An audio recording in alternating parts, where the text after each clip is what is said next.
adalah rutinitas meeting evaluasi kita. Ternyata angka kasus di Bogor lumayan. Ketika tahun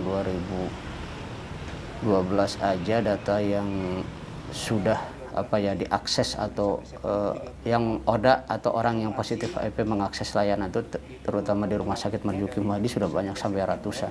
Artinya ini keprihatinan saya, keprihatinan kami dari Lekas untuk melakukan itu. Karena waktu itu masih jarang sekali lembaga kan gitu, apalagi mungkin instansi pemerintah juga yang peduli terhadap penanggulangan HIV/AIDS.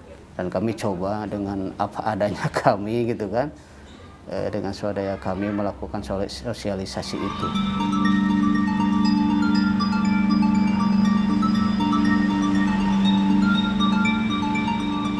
Kalau di Bogor itu boleh dikatakan salah satu termasuk wilayah yang sangat strategis dan juga punya daerah wisata yang sangat besar kan begitu. Artinya kalau kita lihat secara geografis rentan untuk penularan penyakit ataupun HIV/AIDS ini. Sekarang memang angka kasus ini menyebar tidak cuma di wilayah kota gitu kan. Biasa kalau orang awam masyarakat, oh bicara kasus HIV itu tadi kan tendensiusnya pergaulan bebas, narkoba itu biasa di kota-kota. Ternyata kenyataan sekarang sudah menyebar ke desa-desa, kampung-kampung, ya kan, daerah-daerah terpencil. Tidak cuma di Bogor sebetulnya. Gimana kamu sekarang? Kondisinya setelah kemarin ada penggantian obat. Pas kemarin mah itu apa sih kayak kan pertama itu minum nggak kenapa-napa. Ya. Yang pas kedua itu tiba-tiba langsung drop, langsung jatuh sakit gitu. Awal ketemunya ya pas saya cek kedua kali pas sudah saya berhenti minum obat.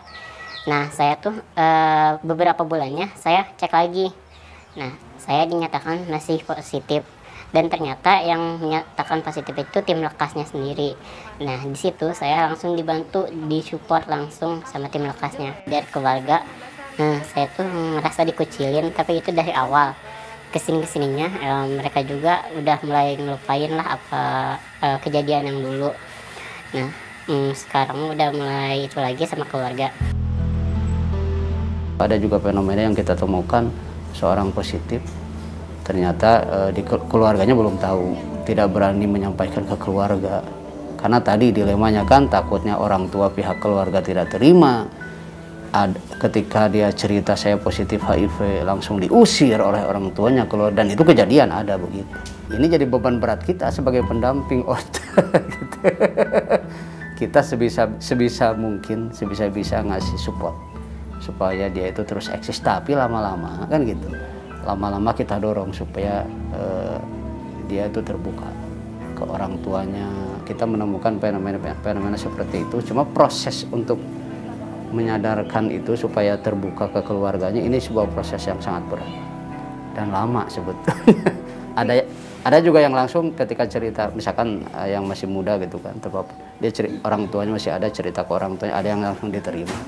Tapi rata-rata memang seperti itu kebanyakannya. Kalau melihat dari jumlah angka kasus di sini sebenarnya sih kumulatif secara keseluruhan itu adanya di pedalaman, Mbak.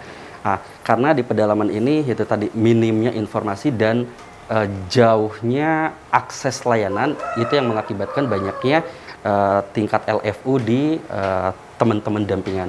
Terkait untuk usia produktif di sini memang sangat banyak sekali, Mbak.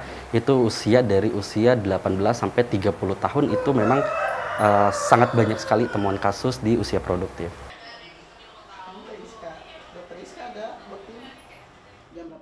Ternyata tidak segampang apa yang kita bayangkan, sebatas sosialisasi atau kita melakukan pendampingan, mendampingi, mengarahkan, tidak itu juga.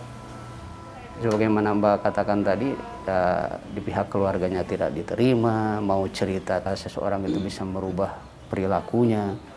Bagaimana seseorang mau tes HIV, setelah ada yang positif kita dampingi, bagaimana selanjutnya gitu kan. Artinya tidak segampang apa yang dibayangkan ketika kita mendampingi seseorang positif HIV hanya sebatas mendampingi, tidak.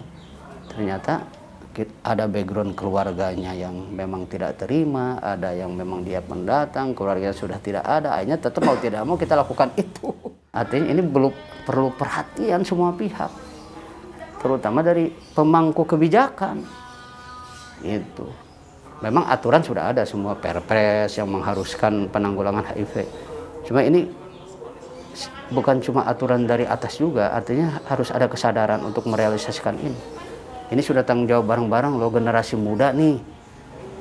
Bahaya laten buat generasi muda kalau sudah terpapar HIV, kan begitu. Bayangkan kalau anak usia SMP, anak bayi sudah positif HIV, secara medis paling bertahan sekian tahun kan begitu. Karena kekebalan tubuhnya sudah habis digerogoti oleh virus HIV.